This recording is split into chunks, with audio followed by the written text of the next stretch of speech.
आज एक सवाल पर सोचते हैं। एक ऐसा सवाल जो शायद हम रोज रोज खुद से नहीं पूछते, पर जिसकी छाप हमारी जिंदगी पर हर दिन पड़ती है। सवाल है पैसे की रोल के बारे में। क्या पैसा एक टूल है, एक औजार जिसे हम इस्तेमाल करते हैं, या कहीं वो हमारी जिंदगी का ड्राइवर तो नहीं बन गया है? इस बात पर जरा ठहरते हैं। जब पैसा टूल से ड्राइवर बन जाता है, तब लाइफ का टेक्सचर बदल जाता है। ये सिर्फ एक लाइन नहीं है, ये एक एहसास है, एक ऐसी सच्चाई जिसे बहुत से लोग महसूस तो करते हैं, पर शायद शब्दों में नहीं कह पाते। तो चलिए इसी टेक्सचर को, इस एहसास को थोड़ा समझने की कोशिश करते हैं। तो ये जो बदलाव है, इसको समझने के लिए हमें बिल्कुल शुरुआत से शुरू करना होगा। पैसा आखिर है क्या? इसका असली काम क्या था? देखिए, अपने सबसे साफ रूप में पैसा एक टूल है, एक बहुत ही पावरफुल टूल। ये लाइफ को आसान बनाने के लिए है। ये हमें ऑप्शंस देता है, विकल्प देता है, और हाँ, एक हद तक सुरक्षा का, सिक्योरिटी का एहसास भी दिलाता है। जब तक पैसा इस रोल में रहता है, वो हमारे लिए काम करता है। पर फिर एक बदलाव आता है, एक ऐसा बदलाव जो इतना धीरे धीरे होता है कि अक्सर हमें पता भी नहीं चलता। जो टूल हमें सर्व कर रहा था, अब वो हमें कंट्रोल करने लगता है। जो हमारे लिए चॉइसेस क्रिएट करता था, अब वही हमारे लिए चॉइसेस लेने लगता है। और जिस चीज ने मूड को सपोर्ट करना था, अब वही हमारा मूड सेट करती है। यही वो पल है जब टूल ड्राइवर बन जाता है।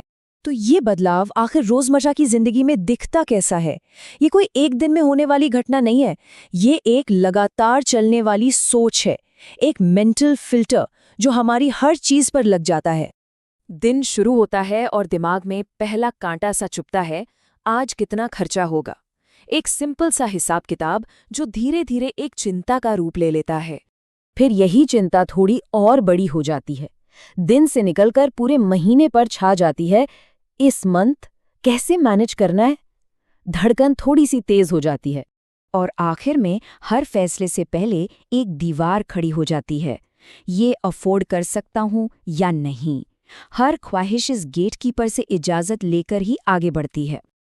और इसका असर देखिए। दोस्तों से मिलने का प्लान बना, पर पहला ख्याल आता है, बजट अलाउ करता है क्या? थोड़ा आराम करने का मन किया, पर दिमाग पूछता है, इसका कॉस्ट क्या होगा? कोई नया काम, कोई रिस्क लेने की सोची, पर डर रोक लेता है, अगर फेल हो गया तो? हर इंसानी अनुभव, कनेक्शन, आराम, ग्रोथ इस फाइनेंशियल फिल्टर से होकर गुजरता है। और इस लगातार मेंटल कैलकुलेशन का नतीजा क्या निकलता है? एक भारीपन का एहसास। ऐसा लगने लगता है जैसे हर चीज, हर फैसला, हर ख्वाहिश पर एक वजन रखा हुआ है। आज़ादी की फीलिंग कम होने लगती है। जब पैसा ड्राइवर सीट पर बैठ जाता है, तो हमारी जिंदगी का ऑपरेटिंग सिस्टम ही बदल जाता है। हम प्लानिंग मोड से निकलकर रिएक्शन मोड में चले जाते हैं। रिएक्शन मोड का मतलब क्या है? इसका मतलब है कि हम अपनी जिंदगी को आगे बढ़कर नहीं, बल्कि पीछे हटकर जीते हैं। हम अपने दिन, हफ्ते या महीने प्लान नहीं कर रहे होते। हम बस अचानक सामने आई फाइनेंशियल ज़रूरतों पर रिएक्ट कर रहे होते हैं।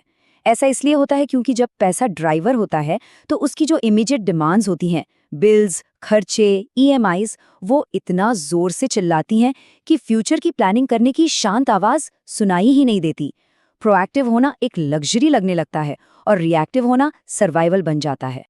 और ये एक साइकिल बन जाता है, एक ऐसा चक्रव्यूह जिससे निकलना मुश्किल लगता है। सोचिए, पहले कोई बिल आता है, हम रिएक्ट करते हैं, थोड़ा स्ट्रेस, थोड़ा एडजस्टमेंट। फिर कोई अचानक खर्चा आ जाता है, हम फिर से रिएक्ट करते हैं। इस बार स्ट्रेस थोड़ा ज्यादा, एडजस्टमेंट थोड़ा और मुश्किल। कंट्रोल का एहसास हर रिएक्शन के साथ थोड़ा कम होता जाता है। और फिर आती है कोई बड़ी इमरजेंसी, और तब तक हम इतना रिएक्ट कर चुके होते हैं, इतना थक चुके होते हैं कि अब रिएक्ट करने की हिम्मत नहीं बचती। तब हम पैनिक करते हैं। पैनिक इस बात का कि अब कंट्रोल पूरी तरह से हाथ से निकल चुका है। ये साइकिल हमें हमेशा ऑन दी एज रखता है, हमेशा एक कदम पीछे। तो इस रिएक्शन मोड में जीने का लॉन्ग टर्म असर क्या होता है?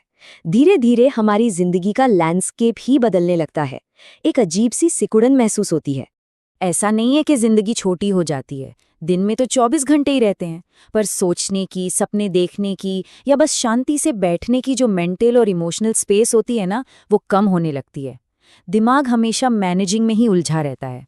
और जब सारा ध्यान आज को मैनेज करने में लगा हो, तो कल के बारे में कौन सोचे? फ्यूचर एक धुंधली सी चीज लगने लगती है। और जो सपने थे, जो एस्पिरेशंस थे, वो बाद में देखेंगे कहकर पोस्टपोन होते जाते हैं अनिश्चित काल के लिए। इस पूरे प्रोसेस में सबसे ज्यादा क्या खर्च होता है? हमारी एनर्जी, हमारी सारी ताकत, सारा मेंटल फोकस सिर्फ चीजों को आगे ढकेलने में, मैनेज करने में और सर्वाइव करने में लग जाता है। ग्रोथ, जॉय, एक्सप्लोरेशन, इन सब चीजों के लिए एनर्जी बचती ही नहीं। और इस हालत को जस्टिफाई करने के लिए हम अक्सर खुद को एक कहानी सुनाते हैं। अभी बस जिंदगी चल रही है, जिएंगे बाद में। हम जीने और जिंदगी चलाने को दो अलग अलग चीजें मान लेते हैं, एक जो अभी हो रहा है और एक जो किसी अनजान बाद में होगा। पर वो बाद में कब आएगा, ये कभी साफ नहीं होता। यहाँ एक बात साफ करना जरूरी है। इस पूरी चर्चा का मकसद पैसा कमाने को गलत ठहराना बिल्कुल नहीं है। मकसद सिर्फ उस बदलाव को देखना है जब पैसा हमारी जिंदगी का एक हिस्सा ना रहकर हमारी जिंदगी का बैकग्राउंड, उसका पूरा कॉन्टेक्स्ट ही बन जाता है। और इस कॉन्टेक्स्ट में जीने का अनुभव एक पैराडॉक्स जैसा बन जाता है, एक अजीब सा विरोधाभास। इंसान जिंदा तो होता है, पर अंदर से ओपन नहीं होता। नए अनुभवों के लिए, नए लोगों के लिए, नए आइडियाज के लिए एक दरवाजा जैसे बंद सा हो जाता है। दिन भर बिजी रहता है, पर फ्री महसूस नहीं करता। ये एक ऐसी कैद है जिसमें दीवारें नहीं हैं, पर घुटन बहुत है। और जब ये एहसास होता है, तब शायद पहली बार ये साफ होता है कि पैसा सिर्फ कमाने का या खर्च करने का एक टॉपिक नहीं रह गया है। वो धीरे धीरे हमारे जीने का कॉन्टेक्स्ट बन जाता है, वो पर्दा जिस पर हमारी पूरी जिंदगी की फिल्म चल रही है। और जब पर्दा ही सब कुछ तय करने लगे, तो फिल्म की कहानी अपने आप बदल जाती है।